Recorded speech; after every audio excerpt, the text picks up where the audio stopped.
Now, I'm going to fast forward over to this diagram here because I promised to show you the role that selenium plays in the maintenance of thyroid. So we're going to draw a little bit more. I didn't put all the organs on here, but your pituitary gland, let me spell that right for you. Your pituitary gland produces a hormone called TSH. Now, TSH stands for thyroid stimulating hormone, and that means it goes and it travels to that gland in your neck shaped like a butterfly called the thyroid gland, and it stimulates the thyroid gland to generate T4. Now, if we break down T4, and you want to understand it nutritionally, the T is tyrosine. Tyrosine is an amino acid that you get by eating a number of different things, but remember, amino acids are the building blocks of protein, and a lot of your tyrosine comes from meat-based sources. There are some plant-based sources as well, but you need tyrosine, and I see this because I see a lot of people that are trying to reduce their protein intake.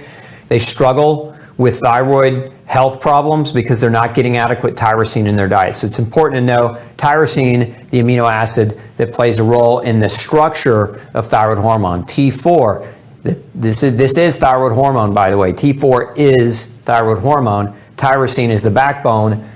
The 4 here, this is iodine. So this is like 4 molecules of iodine. Think of it like 4 tires on a car. If the tyrosine is the frame of the car, the 4 tires are made out of iodine, right? And you have to put that together, okay? So your body puts that together under the direction of this hormone from the brain called TSH. But then this T4, generally it travels to the liver, right? And then inside the liver, we get this T4 is converted into T3, okay? And so this conversion, right? And basically what's happening is we're losing 1 iodine. So we're going from a 4-wheel car, racing car, to like a 3-wheeler, right? It's important to understand that T3 is active. It's the actual active hormone. T4 is inactive, meaning your body, T4 doesn't work. It's the way that thyroid hormone is carried through your bloodstream, and then when it travels through to the liver, it's converted to T3 where it's activated. And why is this so important? Why are we even talking about this? Because a lot of the symptoms associated with selenium deficiency occur as a result of poor thyroid, because metabolic function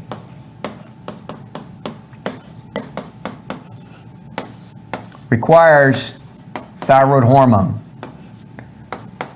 And if you don't have adequate production and conversion of thyroid hormone, understand what metabolism is. Metabolic function, otherwise metabolism, is the sum of all chemical reactions in your body. So it's the reactions that build new tissue and repair damaged tissue. Those are the reactions that break down damaged tissue so that you can make room to build new tissue.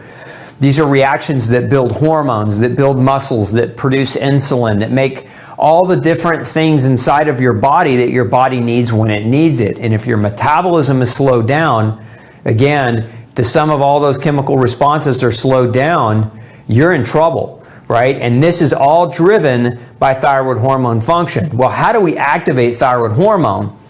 This little arrow right here represents an enzyme that requires selenium. So the conversion of inactive thyroid hormone from T4 to T3 requires what's known as a deiodinase enzyme that is selenium driven. So selenium does this. And so if you're selenium deficient, you know, and take note of this, any of you who are being put on a drug like Synthroid or levothyroxine, where your doctor's treating you because they've told you have hypothyroid, right? Which is one of the big diseases associated with low selenium. So if you've been told that you have hypothyroid, right, and you're on a medication again, like levothyroxine, very commonly prescribed, oftentimes There's brand name and generic. Synthroid is the brand name of the medication. But there are a number of different thyroid drug preparations. Most of them are T4. Very important that you understand, because if your doctor is giving you a drug that is T4, your body still has to convert that drug T4 into T3. And if you don't have selenium, you may be thinking, well, I never felt better taking levothyroxine or Synthroid. I never felt better taking my thyroid medication, and your doctor never checked your selenium. But what happens a lot of times, and I see this very frequently, is that individuals that are taking these medications that have a selenium deficiency, we start putting selenium in the equation, and their medicine becomes way too strong because it really wasn't working. They didn't have enough selenium to convert properly, and so the medicine was less effective because of the selenium deficiency. So it's important that you understand, if you're listening tonight and you're thinking, I'm going to run out and buy a bunch of selenium, and you're on a thyroid medication and you just start, pounding 400 micrograms of selenium a day, you might make you might make your drug more strong, too strong in fact. And so if you're going to do this, I would recommend that you do it where this is being monitored, where your TSH and your T3 and your T4 are properly being monitored, so you don't create a thyroid storm or a hyperthyroid situation. Because remember, hyperthyroid can cause a lot of the same symptoms as low selenium, right? It can cause hair loss, it can cause thinning eyebrows, it can cause drying of the skin, it can cause dry mouth, it can cause heart palpitations, trouble sleeping, right? So too much thyroid as a result of taking selenium, now your drug is working better. Just be aware that that's a potential possible outcome. So again, going back to selenium, converts T4, inactive thyroid hormone, to T3, which is your active thyroid hormone, and that is what speeds up your metabolic function. Now, I should say speed up, that's what regulates or normalizes your metabolic function, because if you're here, we're not really speeding it up, we're normalizing it. We're taking it from underactive to normally active, right, which is the goal, so that your body can heal and repair and produce hormones and produce proteins and do its job effectively. So you have to understand, selenium, without this little tiny mineral, you can't do this efficiently, and you can create all kinds of havoc and wreak all kinds of havoc on the body. So selenium is very crucial for T4 to T3 conversions. Hey, don't forget to check out the rest of the series right here. Make sure you hit subscribe below. And as always, thanks for tuning in.